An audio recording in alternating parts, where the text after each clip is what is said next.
Apple loses, we win. Now, before anybody wonders, I'm not a total Mac hater, trust me. Okay, I don't like Apple's overpriced hardware, but a lot of those laptops really got me kind of excited. But this isn't really about it. See, I made a video a couple days ago where we talked about Xbox Series X running emulators, and while a lot of people really liked the video, I was really happy to see some of the reception over there. There was genuinely some comments, one that really irked me, where somebody said, "Oh, Muda, you're promoting illegal things now?" Now, ladies and gentlemen, to understand something, I'm gonna speak it very clearly, okay, for everyone in the audience, okay, especially for the ones that really can't get this act through their head, okay? Emulation isn't illegal, okay? Emulation isn't gonna send you to hell. Jesus is not gonna despise you, okay? Jesus isn't gonna let you come to the last supper if you emulated an SNES game. Relax. Downloading ROMs, yes, is illegal, okay? Downloading ROMs that you own on disk, I don't have any moral obligation against, but yes, downloading and spreading ROMs that you don't own the games of, yes, that's illegal. But for the people that tell me that emulation is a sin, okay, I'm sorry, I don't read your Bible, okay? Emulation is totally okay. Now, Apple recently lost a lawsuit, okay, and a pretty big one. I've been following this for a while now, okay, and finally it was decided a few days ago. Apple was basically suing a company called Corellium, which was offering security researchers, so white hat hackers, people a virtual iPhone, an iPhone VM, so to speak, to basically run code on, to work against, to basically discover security vulnerabilities, right?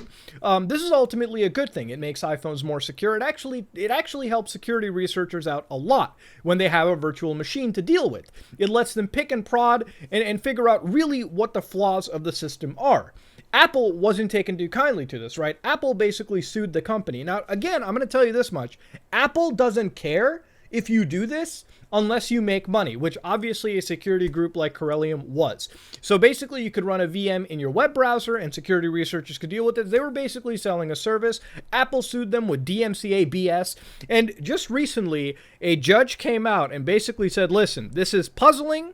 Apple's claims are puzzling, if not disingenuous. Weighing all the necessary factors, the court finds that Corellium has met its burden of establishing fair use. Thus, its use of iOS, which is Apple's operating system for cell phones, in connection with the Corellium product, for security researchers, is permissible. Now, if you don't understand, this is more about emulation. Now, emulation is one of those places where people believe is a massive gray area, when it actually really fucking isn't. Emulation is totally legal. If emulating your games, if emulating your GameCube, your Wii, your PlayStation 2, your Xbox was fucking illegal, trust me, Microsoft, Sony, and Nintendo would have that shit down in a second, okay? Nintendo can easily take down ROM websites, okay? If you look down the history, Nintendo won a $12 million lawsuit against a site called Love ROMs. This was literally a mom and pop that owned a ROM website where they were spreading their property. Nintendo had every right to take it down, and they did, because they could. Their legal teams absolutely could do with it. Those people got legally fucked in their assholes. That's how it works. The only way that these emulators could be taken down, like, for example, PCSX2, is if these guys were actually distributing the BIOS, the internal operating system of the PlayStation 2, which is copyright protected by Sony. And they don't. You have to actually get this yourself. And it's not necessarily difficult to do. There's plenty of guides like this one on the internet that tell you how to do it. For instance, I actually have a modded PS2 with a free MC Boot memory card. I might have even made a video on it. You just download a program and you dump it to a USB drive. Not difficult to do, quite easy. And they've got more for Dreamcast, PlayStation 1, GameCube, and Wii. The list goes on. They could never get rid of Dolphin or any other website. As much as they can threaten them, they have no legal right to take that stuff down. And this is because way back in 1999, before some of y'all were even born, this was already fucking decided. If you don't remember, I'm going to show you this website called motherfucking Bleem, okay? This is Bleem. If this is your first visit, thank you for dropping by. Only Randy, the programmer, knows what Bleem means, and he ain't telling. Well, Randy, I'm glad I don't give a fuck right now. Bleem was one of the first emulators on the market. This is an emulator that they were selling in stores. So you could go into like a fucking store from the 90s. In fact, if you go to like some Goodwills right now, you could probably find an original disc of Bleem. This was the box art. Play hundreds of PlayStation games on your PC. You bet the Sony ninjas in Japan were fucking sharpening their goddamn shurikens, ready to stick kunai up urethras over reading this. This went to court, okay? Sony took this entire company to court, and they were in battles for a while. The court eventually fucking decided that Sony is full of shit, okay? The outcome of it, the Ninth Circuit Court reversed the district court's decision both on the copyright infringement and the trademark tarnishing claims, lifting the injunction against Kinectix, the company that owned fucking Bleem. After a failed attempt by Sony to appeal the case to the fucking Supreme Court, yeah, this is big fucking business, the two companies settled out of court about a year later. So yes, ladies and gentlemen, Sony tried to sue a fucking small-time company, and they lost. And this lawsuit is big for emulation. Because no matter what anybody says, Sony losing this whole lawsuit pretty much laid the groundwork, the precedent that emulation is not a fucking sin.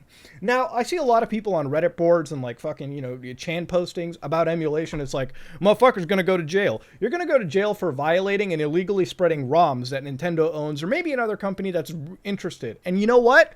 They have the fucking right to. That is technically their intellectual fucking property. I don't like DMCA law, but it is what it is. But when motherfuckers tell you that emulating anything is wrong, you're out of your fucking mind. Now, let me get even further into this nonsense, okay? Because anytime, and this goes to retro gamers, so we're going to take a little divergence over here real quick. Retro elitist, this whole section of the video is for you. Retro elitism is out of my mind. If you like original hardware and you live by it, all the power to you. I'm actually glad that you enjoy it. Congratulations. I hope the fucking best for you. But if you're one of those people that shames individuals for emulating a game versus playing on original hardware, you're fucking out of your mind. Because let me show you about original fucking hardware. This is a game called Snatcher. One of my favorite games that Kojima has ever made. Even more so than some of his Metal Gear titles. I know that might be fucking heresy to some of you from a man that's made a 4-hour fucking video on one game, but that's the truth. This game right now on eBay is being sold by some dipshit for $1,910.99 motherfucking cents. So much so that the motherfucker still charges $58 in shipping. At this point, just make the motherfucker free. All right, goddamn. If you look here, they're literally giving a limited run games pack Sega CD soundtrack for $115. Kind of too much, but whatever. They're selling the literal Sega CD disc, the replacement fucking case, a custom case, not even the original, no disc, for $10 to $20 with $22 shipping. You are paying more to ship a dual CD case than what the fuck is eBay even? Go fuck yourself. Now, all of this is bullshit, okay? Snatcher is not worth $2,000, which is why I fully endorse people who download a ROM for this game. Because this is the problem that I feel exists in the retro elitist community, right? They feel like people are stealing money away from motherfucking Nintendo, from Sony. No. We're stealing money away from greedy dicks like this who shame emulation, okay, but they're trying to run a business. See, these motherfuckers have money invested in retro games, okay, and it's fine if you do that, but they fluff up these prices. They tell you this is worth $2,000. Snatcher's not worth $2,000, okay? Godzilla on the Game Boy Color is not worth $8,000, okay, and your first testicle, all right? That's not how it works. Those games, the company who made those games aren't able to profit off them. Konami is not selling Snatcher anymore, okay? They're not making a dime out of this $2,000. Jim Bob over there, who's coveted this fucking game, which is also a sin, by the way, is making $2,000. And I'm not giving Jim Bob $2 motherfucking grand, okay? All right, I'm not giving Jim Bob shit. That's how it's going to work. So I totally endorse people who get an emulated version of the game, because you should play Snatcher. And if you can legally buy this, I wholeheartedly endorse that. If they release Snatcher on Steam, buy it on Steam. But they don't. So emulate it to your heart's fucking content. Now, going back to the emulation story, the reason for hypocrisy that I find so bullshit, what I get so passionate and burnt about, when you go to the Super Nintendo Classic, all right, motherfucker All right, this whole retro hardware shit needs to die out because even the companies that have released these products are now selling you fucking ROMs of those games. If you think this is original hardware, it is a fucking Android-based RetroPie system that is running an emulator Nintendo has made firing off fucking ROMs, alright? You don't believe me? They've got bullshit like rewind features, which have existed in RetroArch for years. Suspend points? How about we call them save fucking states, okay? Oh, they give you the Star Fox 2 ROM? Congratulations. Legend of Zelda Link to the Past ROM? Congratulations. See, now that they've released this officially, I'd say go buy this, okay? This is a legal, good way to play Link to the Past for a reasonable price, okay? This might be a dog shit fucking console, dog shit emulation, but hey, you want to play Siphon Filter 1 or GTA 1? I don't even think Siphon Filter's part of it. It's right there, legally accessible. Point moral of the fucking story is once in a while, this same company fought against emulation, Sony.